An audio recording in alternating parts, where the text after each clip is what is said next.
이 땅에는 세 가지 형태의 삶이 있다고 합니다. 첫 번째는 번성하는 삶이 있습니다. Thriving life. 생기가 있고 열매가 넘치는 삶을 말합니다. 두 번째는 겨우 생존하는 삶이 있습니다. Survive하는 삶이죠. 현상 유지를 하면서 겨우겨우 살아가는 케이스입니다. 세 번째는 말라가는 삶이 있습니다. Diminishing하는, 점점 악화되어져 가고 갈수록 생기를 잃어가서 나중에 시들어 버리고 마는 삶의 케이스입니다. 과연 무엇이와 같은 삶의 형태를 결정하는 것일까요?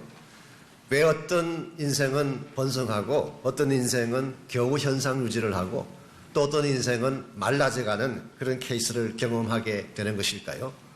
어떤 분들은 환경 때문이라고 말씀을 하지만 환경 탓이 아닙니다. 우리가 가진 소유나 능력 때문도 아닙니다. 혹은 많은 분들이 생각하는 것처럼 나이나 육체적인 조건 때문에 그와 같은 일이 벌어지는 것도 아닙니다. 우리 인생이 어디에 심겨졌느냐가 이와 같은 것을 결정하는 것입니다. 아무리 좋은 나무라도 척박한 땅에 심겨지면 제대로 번성할 수가 없습니다.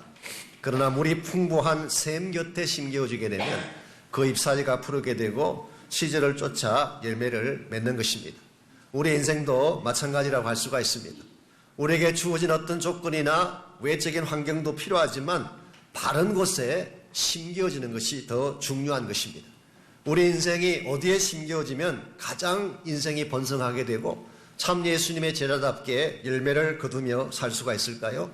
결론부터 말씀을 드리면 우리 생명과 축복의 근원 되시는 예수 그리스도에게 심겨져야 됩니다. 예수님이 모든 능력의 원천이시기 때문에 예수님이 모든 생명의 근원이 되시기 때문에 그분 안에 뿌리를 내리고 심겨질 때에 여러분이 생기를 회복하게 되고 많은 열매를 맺게 되는 것입니다. 요즘 한국 사회에서 반기문 유엔 총장에 대해서 여러 가지 많은 이야기들이 등장을 하고 있습니다. 좀 비판적인 시각에서 말씀하는 분은 그분의 별명이 반반이라고 해서 할지 안 할지 이건지 저건지 반반이다 그래서 반반이라는 이름으로 그렇게 부정적으로 이야기하는 분도 계시긴 합니다만은 제 개인 생각은 그래도 그분은 한국이 자랑스러워해야 할 훌륭한 인물이라고 생각을 합니다. 반반이라는 말이 반기문의 반반해도 성공이다 그런 뜻이라고 말씀하지 않습니까?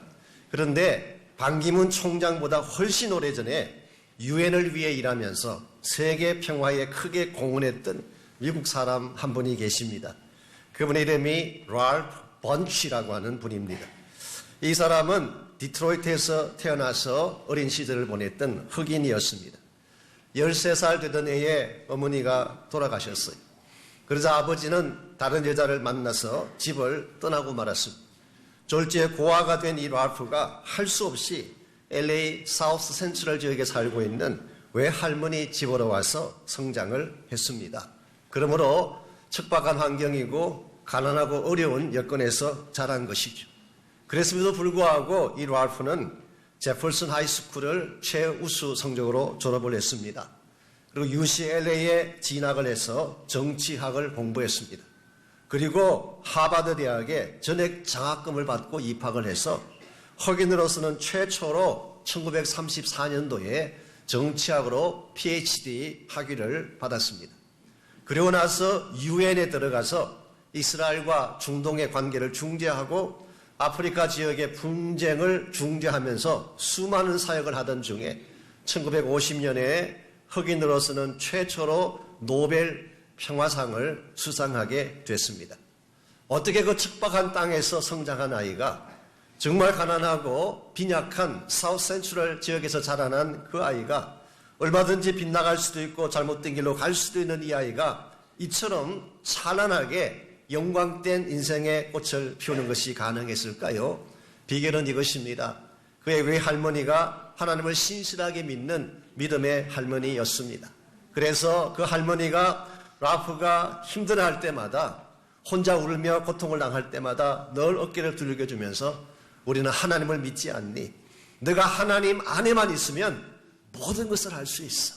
어떤 일이 벌어져도 하나님 안에만 있으면 you can do it. 무엇이든지 해낼 수가 있어. 이와 같은 믿음을 심어준 결과 이 라프가 척박한 환경에서도 꽃피우는 인생의 주인공이 된 것입니다. 그러므로 환경이 문제가 아닙니다. 가족적인 배경도 문제가 될 수가 없습니다. 인종적인 백그라운드도 진정한 차원의 이슈는 아닙니다. 우리의 인생이 어디에 심겨지느냐에 따라서 우리는 성공자가 될 수도 있고 실패자가 될 수도 있는 것입니다. 오늘 여러분의 인생이 번성하지 아니하고 말라져 가고 있다면 여러분 삶의 뿌리를 확인해 보셔야 됩니다. 참 우리 인생의 주권자이신 생명의 근원이신 예수 그리스도 안으로 들어오셔서 그분과 함께 삶을 추구하게 되면 여러분은 어떠한 어려운 여건 속에서도 반드시 번성하게 될 줄 믿습니다. 그러나 아무리 많은 능력을 소유해도 믿음을 떠나 살게 되면 인생은 갈수록 말라지게 되고 또 시름시름 시들어가게 되어서 결국은 망하고 마는 것입니다. 이런 측면에서 우리가 참으로 번성하는 삶을 살아가기를 소원한다면 예수님이 누구인지를 정확하게 알고 그분께로 나와서 그분과 함께 인생의 길을 걸어가야 합니다. 우리가 어떻게 할 때에 주님을 바로 만나고 그분 안에 우리 삶의 뿌리를 내려서 참 성경이 약속하고 있는 번성하는 삶, 열매가 있는 제자의 삶을 누리며 살아갈 수가 있을까요? 오늘 같이 봉독한 본문에 보시면은 예수님께서 친히 참된 번성의 비결에 대해서 자세하게 소개해 주시는 말씀을 읽을 수가 있습니다. 우리가 너무나 잘 아는 포도나무와 가지의 비유에 대한 말씀입니다. 1절을 보시면 먼저 예수님께서는 자신이 누구인지를 우리에게 이렇게 소개를 하십니다. 나는 참 포도나무요 내 아버지는 농부라. 나는 참 포도나무다. I am the true vine. 여기 I am이라고 하는 표현을 썼습니다. 아시겠지만 요한복음에서는 I am이라는 이 표현이 특별한 용법입니다. 영어 번역에서는 그냥 내가 누구다 이렇게 해석할 수 있는 것이지만 사실 I am이라는 단어는 하나님의 신적 존재를 표현하는 단어입니다. 그래서 요한복음에는 예수님이 자신을 I am the light, 내가 빛이다. I am the bread, 내가 빵이다. 혹은 내가 길이다. 내가 진리다. 내가 생명이다. 여러 가지 I am에 대한 케이스를 소개를 하고 있죠. 헬라 말로는 에고 에임이라는 단어인데 이것이 히브리 말로 발음이 되게 되면 예수님은 아람어로 말씀을 하셨는데요. 아람어나 히브리 말로 발음을 하게 되면 이게 바로 구약에 나오는 야훼가 되는 것입니다. 여호와가 바로 그 I am이에요. I am who I am. 그래서 예수님께서는 이것을 의도적으로 바로 구약에 말씀하고 있는 하나님의 first name인 I am을 사용한 것입니다. 그러므로 나야말로 하나님으로서 이 땅에 오신 예수 그리스도야말로 너희들이 정말 신뢰해야 될 포도나무가 된 사실을 밝히고 있는 장면입니다. 근데 특별히 오늘 본문에서 그냥 포도나무라고 하셔도 될 터인데 참 포도나무다. true vine. 이 true라고 하는 단어를 쓴 이유가 무엇일까요? 그 당시에 워낙 가짜 포도나무가 많았기 때문입니다. 한국에서 기름을 이야기할 때도 참기름이 있잖아요. 들깨기름과 구별하기 위해서 참기름. 근데 참기름 중에서도 가짜가 많으니까 순참기름. 근데 또 가짜가 또 나오니까 나중에는 진짜 순참기름. 한국 사회만큼 가짜가 많은 사회도 참 드뭅니다. 어떤 학생에게 선생님이 부친 성함이 어떻게 되냐 물었더니 부친의 성함이 진가진이래요. 진씨이고 이름이 가진이었습니다. 선생님이 꾸중을 합니다. 어르신 성함을 그렇게 부르는 게 아니야. 한자씩 끊어서 자자를 붙이면서 말씀을 해야 돼. 그래서 다시 물었습니다. 부친의 성함이 뭐냐? 그랬더니 학생이 크게 이야기합니다.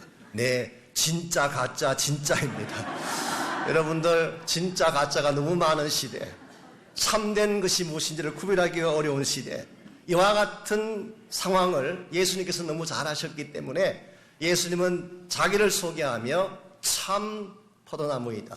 true vine이라고 말씀을 하신 것입니다. 오늘 이 말씀의 비유의 말씀을 하시는 배경이 있습니다.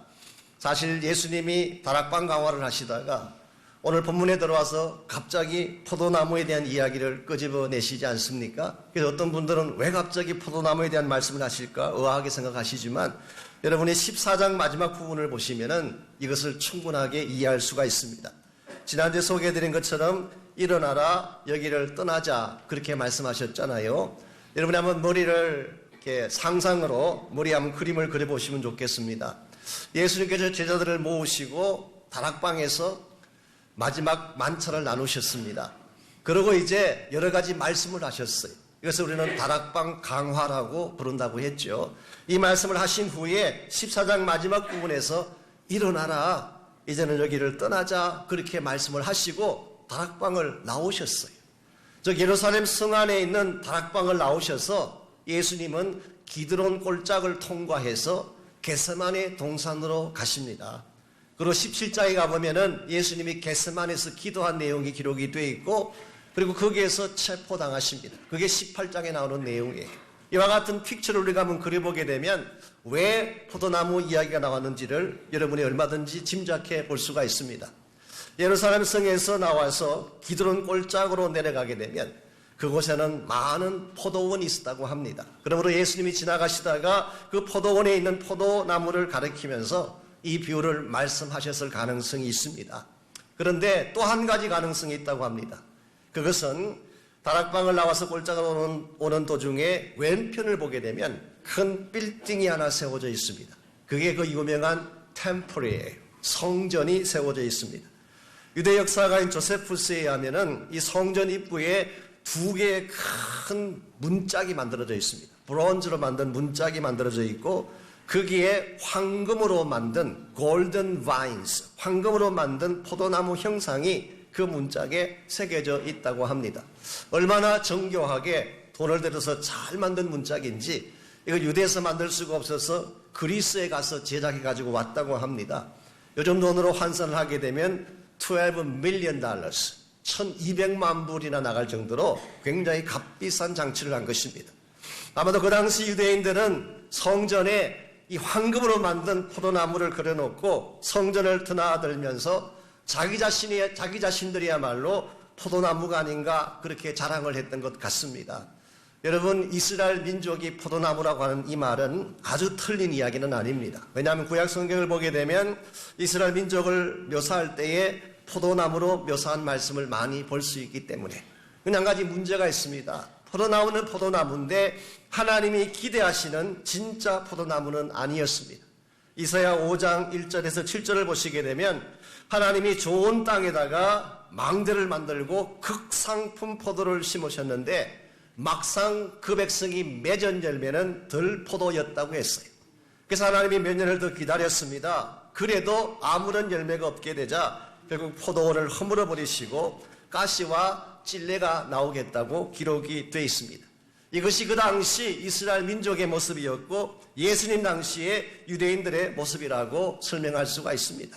유대인들은 자기들 스스로 포도나무라고 자처를 하고 그들이 믿는 유대 종교나 제도가 참된 능력의 원천이라고 강조를 했지만 오늘 예수님은 그와 같은 성전에 새겨진 황금 포도나무를 지칭하면서 저건 가짜야, 저게 진짜가 아니야, 참 포도나무는 여기에 있다, 살아있는 하나님의 아들이신 Living Christ, 그리고 Person of Christ, 예수 그리스도라고 하는 인격자이신 예수님이 참 포도나무다, 그렇게 설명을 하신 것입니다. 여러분과 제가 이 사실을 잘 기억을 해야 됩니다. 예수님은 우리의 참 포도나무가 되십니다. 여기에 여러분이 연결이 되시고 이 예수님을 만나야만 여러분의 생명이 회복이 되는 것입니다. 종교가 필요하긴 하지만 종교적 제도 안에 생명이 있는 것은 아닙니다. 많은 직함들이 필요하지만 대제사장직이든 서기관이든 바리새인이든 이와 같은 직함 속에 생명이 있는 것이 아닙니다. 살아있는 그리스도 안에 참 생명이 있는 것입니다. 이런 면에서 여러분과 제가 참 생명의 원천 되시는 예수님을 만나고 그분 안에 심겨진 인생이 돼야지 시절을 쫓아 과실을 맺는 아름답고도 복된 삶이 되는 것입니다. 그러므로 이 아침 우리가 물을 질문이 바로 여기 있습니다. 우리가 어떻게 하면 우리의 인생의 뿌리가 예수님에게 깊이 심겨져서 때를 따라 번성하며 열매를 맺으며 하나님이 기뻐하는 참 제자의 모습으로 살아갈 수가 있을지, 오늘 본문을 자세히 보시게 되면 그리스도 안에 심겨져서 번성하는 삶을 사는 데 필요한 몇 가지 비결이 오늘 본문에 소개가 되고 있습니다. 첫 번째로 참된 번성의 삶을 살기를 원한다면 주님과 바른 연결이 필요합니다. 주님과 연결되지 아니하면 번성하는 삶을 이룰 수가 없습니다. 연결한다고 하는 이 표현을 요즘 젊은 사람들이 잘 쓰는 용어로 바꾸면 connected, 온라인에 connected 혹은 SNS에 connect 된다고 이야기하잖아요. 요즘 젊은 사람들은 그게 연결되지 않으면 죽는 줄 알고 난리를 치는데 SNS나 온라인이 중요한 것이 아닙니다. 예수님에게 커넥트 돼야지 살아나는 것입니다. 그래서 4절 말씀 보시면 내 안에 거하라 나도 너희 안에 거하리라. 가지가 포도나무에 붙어 있지 아니하면 스스로 열매를 맺을 수 없음 같이 너희도 내 안에 있지 아니하면 그러하리라. 여기 내 안에 거하라 나도 너희 안에 거하겠다. 이게 바로 주님과 우리의 연결된 모습을 설명하는 것입니다. 이것을 붙어 있다는 표현으로 설명하기도 했습니다. 여러분, 예수님은 생명의 원천이기 때문에 우리가 생명 되신 그분에게 붙어 있지 않으면 우린 죽은 상태가 되는 것입니다. 여러분은 인정하고 싶지가 않겠지만 우리 모두는 태어나는 순간부터 죽어서 태어났어요. 죄로 말미암아 하나님과 단절된 가운데 태어났어요. 그래서 우리가 목숨은 살아있지만 사실은 죽은 존재입니다. 많은 분들이 목숨과 생명을 잘 구별을 못하세요. 목숨이라고 하는 것은 헬라말로 bios, B-I-O-S, 여기서 나온 유명한 용어가 biology, 생물학이라는 용어가 여기서 나왔습니다. 이 목숨이라고 하는 것은 어떤 면에서 생물학적인 차원의 생명을 뜻하는 것입니다. 그래서 여러분께서 뭐 잡수시고 시장 가시고 쇼핑하시고 뭐 드라마 보시고 이건 다 목숨에 대한 이야기예요. 목숨이 살아있다고 살아있는 게 아니에요. 참된 생명은 헬라말로 조에인데요. 조에라는 단어는 하나님과 연결되었을 때 비로소 주어지는 것. 그래서 하나님과 단절된 상태가 죽음이고 하나님과 다시 연결된 상태가 생명이에요. 오늘 여러분과 제가 참 생명의 원천이신 예수님을 꼭 만나고 그분 안에 들어가야 될 이유가 여기 있습니다. 그때부터 생명이 시작되는 거예요. 삶이 시작되는 것입니다. 이와 같이 우리가 생명의 능력을 받으려면 주님과 반드시 연결되어져야 되고 또 한 가지 이유가 오늘 본문에 나옵니다.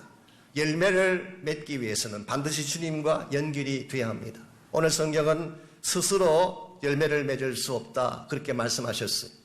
아무리 가지가 위대해도 가지가 노력한다고 열매가 맺히는 것은 아닙니다.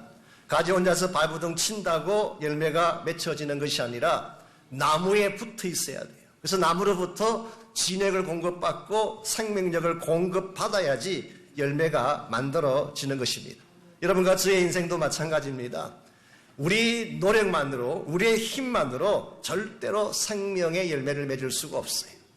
예수님께 커넥트 되었을 때 그분으로부터 모든 영적인 에너지와 진액을 공급받을 때에 우리가 자라나게 되고 결실하게 되고 하나님이 영광스럽게 생각할 열매를 맺을 수가 있는 것입니다. 사실 우리 인간이라고 하는 것이 굉장한 것 같지만 무능력한 존재입니다. 모든 것을 할 것처럼 큰 소리를 치지만 사실은 그렇게 큰 소리 칠 만한 존재가 아니에요. 얼마나 무능력하고 연약하고 깨어지기 쉬운지. 셰익스피어가 고백한 것처럼 작은 물방울 하나로도 죽일 수 있는 존재가 우리 인간입니다. 며칠 전에 무하마드 알리라고 하는 권투선수가 세상을 떠나지 않았습니까? 그 연구차가 지나갈 때에 10만 명이 운집했다는 그런 보도가 있었습니다. 정말 대단한 선수였어요. 아마 미국이 낳은 권투선수 중에 가장 위대하다고 말할 수 있는, 이분은 1960년에 올림픽에 나가서 금메달을 땄습니다. 그리고 프로복싱에 들어가서 헤비웨이트 챔피언을 사실 일평생에 한 번 하기도 쉽지 않은데 3번이나 역임했던 그런 선수였습니다. 그러니 자랑할 만하죠. 얼마나 입이 거칠고 말과 행보가 거침없이 진행이 되는지. 그래서 더블이라고 하는 별명을 들을 정도로. 그래서 그는 뭐 주저없이 말하고 주저없이 행하는 그런 사람이었어. 그래서 이런 조크가 있습니다. 한 번은 이분이 비행기를 탔는데 시트벨트를 하지 않았어요. 그래서 스튜디스가 와서 이야기를 했습니다. 선생님, 시트벨트를 착용해 주십시오. 그랬더니 알리가 대답하기를, 아가씨, 슈퍼맨은 시트벨트가 필요 없다는 걸 모르십니까? 듣고 있던 스튜디스가 대답을 했습니다. 선생님, 그렇다면 슈퍼맨은 비행기도 필요 없다는 사실을 모르고 계십니까? 여러분, 슈퍼맨이 왜 비행기가 필요해요? 날아다니면 되지. 여러분들, 우리 인간이 아무리 스트롱해도 슈퍼맨은 없습니다. 다 연약한 존재인 것입니다. 알리가 참 큰 소리 치고 뻥뻥 자기 나름대로 크게 외쳤지만 결국 파킨슨 병에 걸려 신음하다가 세상을 떠나고 말지 않았습니까? 이런 의미에서 능력 가졌다고 힘 좀 있다고 큰 소리 치는 건 아닙니다. 내가 뭘 좀 소유했다고 해서 가졌다고 자랑하는 건 아니에요. 예수님에게 연결되지 아니하면 아무리 많은 것을 소유해도 아무리 많은 것을 가져도 정작 해야 될 일은 아무것도 행할 수가 없기 때문에. 그래서 5절에서 예수님은 계속해서 이렇게 말씀을 하십니다. 나는 포도나무요 너희는 가지라. 그가 내 안에 내가 그 안에 있으면 사람이 열매를 많이 맺나니 나를 떠나서는 너희가 뭐라고 했어요? 아무것도 할 수 없음이라.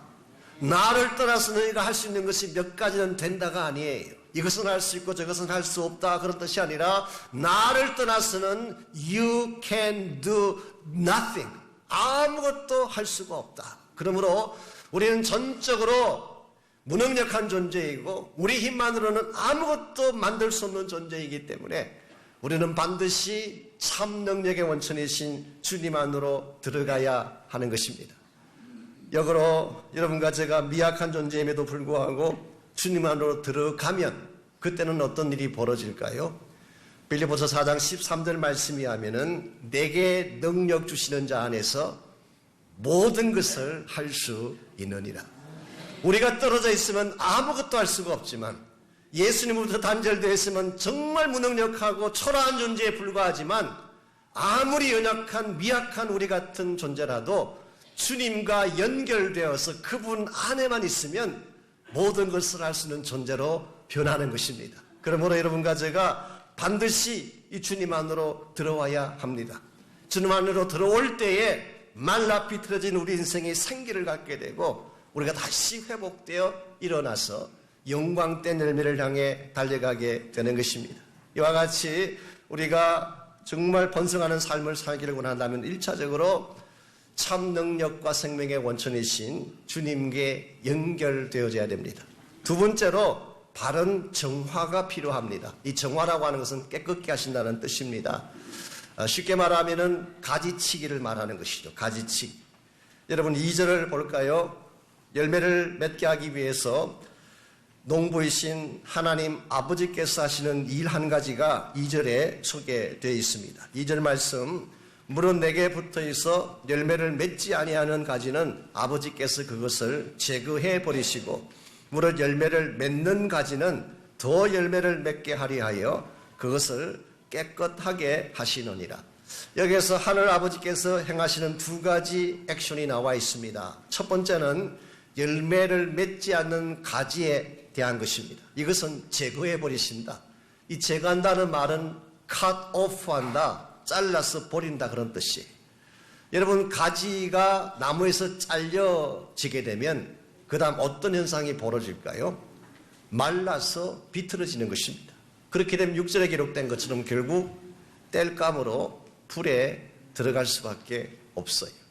그래서 열매를 맺지 않는 가지, 즉 하나님과 아무런 상관없는 관계를 맺지 아니한 불신앙의 케이스는 하나님이 cut off, 제거해버리신다고 말씀하셨어요. 그런데 두 번째 케이스, 열매를 맺는 가지, 이 경우는 하나님 안으로 들어와서 소위 말하는 크리스찬이 된 케이스입니다. 이와 같이 열매를 맺는 가지에 대해서는 깨끗하게 하시느니라. 그래서 깨끗하게 한다는 말의 뜻이 영어 번역을 보시게 되면 NIV를 보시면 프륜이라고 번역해요. 프륜. 프륜은 가지를 친다 그런 뜻입니다. 전지를 한다. 정원사가 이 가위를 들고 와서 불필요한 곁가지가 나면 그걸 잘라내잖아요. 상한 것 혹은 썩은 가지가 있으면 도려내지 않습니까? 이것을 프륜, 가지를 친다고 이야기해요. 하나님께서 우리가 구원은 받았지만 생명은 가지고 있지만 열매가 신통치 않고 시들시들한 경우에는 가지치기를 하신다는 뜻이. 그렇게 함으로써 더 열매를 맺게 하고자 한다. 이것이 오늘 여러분같이의 삶 가운데 하나님께 생각하시는 중요한 일 중에 하나입니다. 아시지만 가지치기라고 하는 것은 도려내는 작업이기 때문에 아픔이 동반됩니다. 가지를 칠 때 생가지가 끊어져 나가면 아픈 것이 당연하지 않습니까? 오늘 하나님께서 여러분과 저의 인생 가운데도 이와 같은 시련의 칼을 들이댈 때가 있어요. 왜 그러냐고 하면 그냥 두면 성장을 장애하고 건강을 해치기 때문에 하나님께서 부득불 다가오셔서 가지치기를 할 때가 있는 것입니다. 그런데 우리가 너무 분주할 경우에 너무 바빠서 밥 먹을 시간도 없고 친구 만날 시간도 없고 교회 시간도 없고 너무 분주하게 되면 하나님 여러분이 하시는 일을 좀 잘라주실 수가 있어요. 사업을 좀 슬로우하게 하신다든가 가게에 5개 있는 분들은 몇 개를 닫게 하신다든가 이게 하나님의 가지치기예요. 너무 분주하니까. 사실 오늘 현대인들의 삶을 보게 되면 너무 바빠요. 연봉 많이 받는 분들 계시잖아요. 뭐 뉴욕 월가나 이런 데 연봉 많이 받는 분들. 그분 삶을 한번 보세요. 밥 먹을 시간도 없어요. 새벽부터 밤늦게까지 일 갖고 다니면서 겨우 햄버거 하나 겨우 먹으면서 그렇게 해서 번 돈이 행복을 가져올까요? 자칫 잘못하면 몸 버리고 인생 다 버리는 것입니다. 하나님은 이와 같이 우리 인생에 저해를 가져오는 참된 행복과 건강을 가져오는 것을 방해하는 곁가지들을 쳐주시는 것입니다. 그래서 시련이 찾아오기도 하고 사랑하는 사람이 떠나가기도 하고 학생들인 경우는 뭐 입학시험에 한번 떨어져서 재수도 하게 하시고 그래도 말 안 들으면 육체 질병을 주셔가지고 병원 신세 지기도 하시고 이게 하나님께서 가지치기 하시는 거예요. 여러분의 인생 가운데도 하나님이 이와 같이 가지치기를 하시는 때가 옵니다. 프리우닝 하시는 때가 와요. 그때 여러분이 어떤 마음의 자세를 가져야 될까요? 왜 나를 이렇게 치십니까? 왜 아픔을 주십니까? 그렇게 원망한다든가 하나님의 사랑을 의심하면 안 됩니다. 그때에 여러분은 감사할 수 있어야 돼요. 아, 하나님께서 나에게 진짜 가치가 무엇인지를 알게 하기 위해서 내 인생에 참된 소중한 것이 무엇인지를 깨닫게 하기 위해서 불필요한 세상적인 찌꺼기들, 가지들을 쳐주시는구나. 그렇게 생각하고 감사하게 되면 하나님 여러분의 앞길을 더 복된 영광의 길로 열어주십니다. 제가 한국에 IMF라고 하는 것이 왔을 때에 여러 가지 많은 그 일화들이 있지 않습니까? 한 회사에 다니는 분의 간증을 제가 읽은 적이 있습니다. 이분이 회사 입사했을 때에 아시지만 한국은 술 문화가 굉장히 많아요. 그러니까 영업사원으로 입사를 하면 술이나 담배를 못하면 이건 축에 끼지를 못합니다. 만나서 계속 술 대접해야 되고 술 먹어야 되는데 이분은 교회 다니는 분이니까 그게 안 되는 것입니다. 그래서 술집에 갈 수도 없고 대접할 수도 없고 그러다 보니까 이게 핸디캡이 됐어요. 다른 친구들은 다 이렇게 승진하고 잘 나가는데 본인만 뒤처지는, 본인은 왕따 당하는 것. 처음에는 그것 때문에 조금 낙심되기도 하고 이거 어떻게 해야 되나 생각을 했는데 그러던 중에 IMF가 터진 것입니다. 아시지만 엄청난 구조조정을 하면서 많은 사람들을 내보냈어요. 그때에 회사의 중심부에 있는 사람들이 이제 사람들을 내보내는데 다른 사람들은 다 내보냈는데 이 사람은 남겨두었대요. 왜 그러는지 아세요? 술 안 하지, 담배 안 하지, 정직하지, 신실하지. 여러분 평소에는 그게 별로 장점이 아닌 것처럼 보입니다. 근데 환난이 찾아오고 얼음이 찾아오면 그게 빛나는 거예요. 여러분께서 매일매일의 삶 가운데서 경건해야 될 이유가 여기 있습니다. 세상과 구별되게 살아가야 될 이유가 여기 있습니다. 보통 때는 손해보는 것 같고 내가 오히려 뒤지는 것 같지만 그게 승리하는 길이에요. 그러므로 하나님이 나의 인생을 깨끗하게 처리해 주시고 날마다 불유원해 주시는 것, 가지를 쳐주셔서 나로 하여금 하나님의 제자답게 백성답게 거룩하고 경건하게 살도록 도와주시는 것, 얼마나 큰 은혜인지 알 수가 없습니다. 이와 같이 우리가 참된 번성의 삶을 살아가기를 원한다면 첫 번째는 예수님께 연결돼야 됩니다. 두 번째는 우리의 삶을 깨끗하게 처리하고 정리하는 것이 필요해요. 그리고 나서 세 번째로 필요한 것이 바른 기도입니다.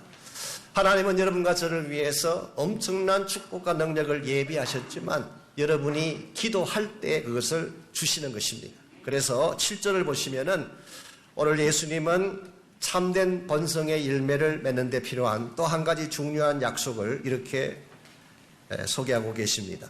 너희가 내 안에 거하고 내 말이 너희 안에 거하면 무엇이든지 원하는 대로 구하라. 그리하면 이루리라. 아주 위대한 약속입니다. 여기서 많은 우리 한국 성도님들은 뒷부분에 주목을 많이 해요. 무엇이든지 원하는 대로 구하라. 다 이루리라. 이 말씀만 굳이 붙잡고 사는 분들이 계세요. 그런데 앞부분도 절대로 스킵하면 안 되십니다. 무엇이든지 원하는 대로 구하라. 그리하면 주시라고 말씀하신 바로 그 앞에 주님이 말씀하신 큰 전제가 하나 더 있어요. 너희가 내 안에 거하고 내 말이 너희 안에 거하면. 이 말의 뜻이 실제로 무엇을 말할까요? 우리가 하나님 안에 거한다는 것, 주님 안에 거한다는 것은 우리가 주님으로 가득 찬 마음이 된다는 뜻입니다. 우리가 성령 안에, 주님 안에 완전히 잠기는 거예요. 그리고 하나님의 말씀이 내 안에 가득 차게 되는, 나는 주님 안에 가득 들어가게 되고 말씀은 내 안에 가득 차게 되는, 이게 사실은 가장 충만한 하나님을 경험하고 만나는 체험을 말하는 것입니다. 저는 이것이 기도라고 생각합니다.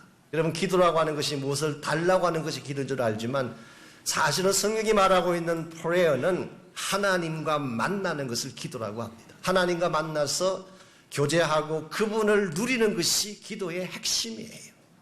우리들은 사실 기도 그러면은 기도하는 것 중에 한 90%는 달라는 것으로 꽉 차 있잖아요. 이 달라고 하는 것은 기도라기보다는 간구예요. 영어로 표현하면 supplication. supplication은 뭐 밥 달라, 빵 달라, 뭐 직업 달라, 뭐 달라, 이게 다 supplication이에요. 오늘 우리 한국 크리스찬들 중에 많은 분들은 거의 90%를 여기에 시간을 보냅니다. 달라고 하는 것을. 내 성령이 정말 말씀하고 있는 기도는 하나님 자신을 만나는 것을 기도라고 합니다. 하나님을 만나고 그분 안에서 정말 그 하나님을 누리는 것, 그분과 만나서 대화하는 것, 교제하는 것, 그것 자체가 깊은 기도예요. 여러분과 제가 이와 같이 무엇을 구하기 전에, 무엇을 달라고 하기 전에, 나의 필요를 충족받기 전에 하나님 자신을 구하는 기도를 먼저 드리게 되면, 그분 안에 깊이 잠기게 되면 하나님은 여러분이 필요로 하는 모든 것을 얼마든지 주실 수가 있습니다. 이걸 거꾸로 하면 안 되는 것입니다. 제가 지난번 수요일도 말씀을 드렸지만 제가 우리 와이프랑 연애할 때에, 물론 지금은 그렇게 안 합니다만 옛날 연애할 때 이야기입니다. 오래전 이야기죠. 옛날 이야기인데 사실 매일 만났어요. 매일. 하루도 안 빠지고 거의 매일 만났어요. 처음에 만날 때는 뭐 양식집에서 만나서 식사도 좀 이렇게 하고 그랬는데 그 돈이 제법 들어가잖아요. 형편이 안 되니까 나중에는 다방에서 만나다가 그것도 힘드니까 다방 앞에서 만나서 이렇게 교제하는. 자, 무엇 때문에 매일 만났을까요? 무슨 비즈니스가 있어서 내가 얻어야 될 무엇인가가 있어서 만났을까요? 아닙니다. 그냥 좋아서 만나는 거예요. 만나면 사실 할 일도 아무것도 없어. 할 이야기도 없어. 같이 있는 것 자체로서 행복해하는, 그냥 같이 있는 것만으로서도 마음이 기쁨이 충만한 상태. 이게 바로 기도의 상태예요. 여러분이 하나님을 이렇게 경험하시기를 바랍니다. 정말 하나님과 같이 시간만 보내도 행복하고 그분을 만나는 그 자체가 나의 목적이 되고 하나님 한 분 외에는 더 구할 것이 없는 이와 같은 상태가 되고 나면 여러분이 필요로 하는 그 하나님이 안 주시겠어요? 다윗은 이렇게 고백을 했습니다. 시편 16편에 보게 되면 주밖에는 나의 복이 없나이다. 여러분, 다윗은 일평생 동안 하나님 한 분만 구하며 살아갔습니다. 다윗은 왕권을 구하지 않았어요. 명예를 구하지 않았습니다. 나에게 권력 주십시오, 나에게 많은 물질 달라고 기도하지 않으셨어요.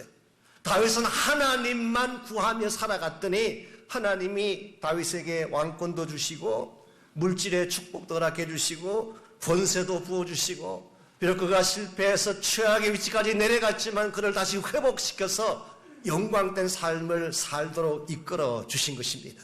여러분, 이것이 신앙의 원리입니다. 이것이 참된 예수의 제자가 살아가야 될 삶의 방향이고 내용이라고 저는 생각을 합니다. 이런 면에서 여러분이 구해야 될 최상의 기도는 하나님 자신을 구하는 기도예요. 날마다 그 하나님을 구하시기 바랍니다. 그 하나님을 갈망하시기 바랍니다. 어떻게 하면 그분을 만나뵐 수 있을까? 어떻게 하면 그분과 함께 시간을 많이 보낼 수가 있을까? 그분 안에 깊이 잠겨서 세상 소리 듣지 아니하고 그분의 음성 들으면서 그분과 함께 나의 시간을 보낼 수가 있을까? 이것이 여러분의 갈망이 되고 여러분의 소원이 되어질 때에 여러분의 인생은 바른 궤도를 향해 서게 되고, 그때 하나님은 여러분의 일상생활에 필요한 모든 것을 넘치게 채워주실 줄 믿습니다. 여러분 모두가 이 하나님을 갈망하셔서 하나님 때문에 기뻐하시고 그 영광스러운 열매 가운데서 풍성한 번성의 삶을 누릴 수 있기를 바랍니다. 여러분과 저는 혼자 살 수 없습니다. 우리 혼자 생존할 수 없는 것이 우리의 운명적 상태입니다. 하나님과 끊어진 상태에서는 아무것도 할 수가 없기 때문에, 그러므로 여러분과 저는 정말 번성된 삶을 누리고 행복된 인생을 누리기를 원한다면 우리 축복의 근원 되시는, 생명의 근원 되시는 예수님 꼭 만나야 돼요. 그리고 그분 안으로 들어오셔서 그분 안에 거하는, 그분 안에 뿌리를 깊이 내리고 그분과 함께 달려가는 삶을 꼭 추구하시기를 바랍니다.